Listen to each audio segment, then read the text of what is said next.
قدرمانو دوستانو سلام د ډیجیټل چین پروګرام ته مو زه غوټۍ هرکلی کوم.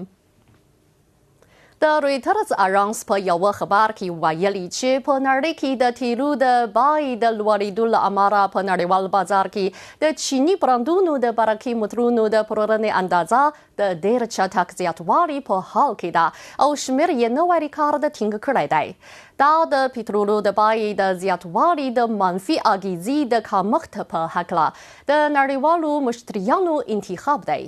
د تیلو د بیې زیاتوالی د انرژیو د جوړښت د بدلولو لامل ګرځي او د چین لخوا تولید شویو زیرکو تولیداتو په هماغه څپه کې د موټرونو د نړیوال بازار جوړښت بدل کړی دی. نو زه به په نننۍ پروګرام کې د ګڼو شمیرو له مخې اړوند معلومات در سره شریک کړم.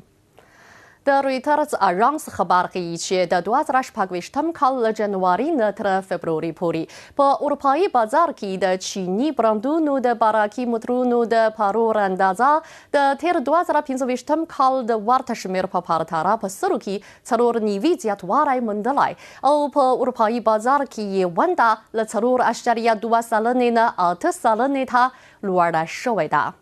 بي بي سي په یوه خبر کې ویلي چې د 2024 کال په فبروري کې د چیني برانډونو برقي موټرونو په لومړي ځل د برازیل د پرچون پلورنې په لیست کې لومړی مقام خپل کړی دی چې له دې جملې څخه د چین د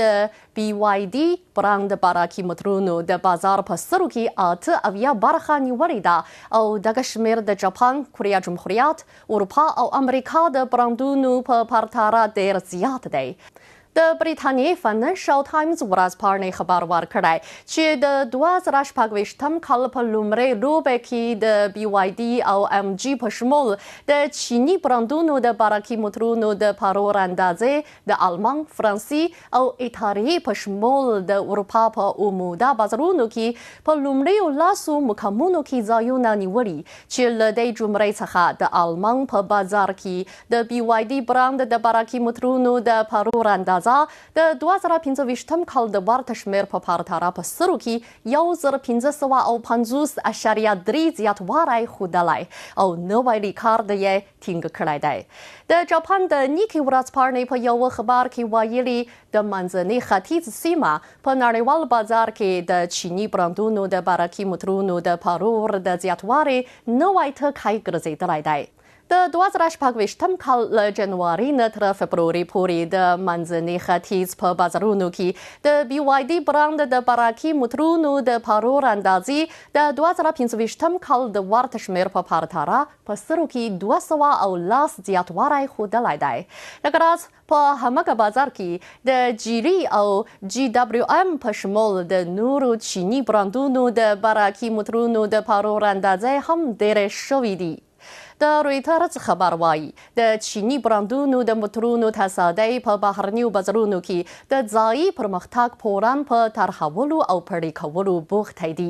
د بي واي دي او جیري په شمول ګڼو تصادیو د هنګري، تایلند، اندونیزیا او برازیل په شمول ګڼو هیوادونو کې تولیدي اړتې جوړې کړي دي.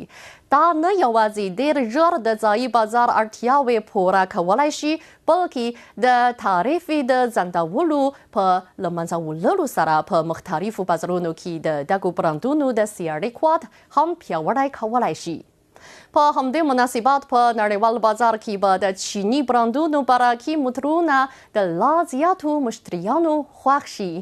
محترم دوستانو، نننۍ پروګرام په همدې ځای پای ته ورسید. بریالي اوسئ.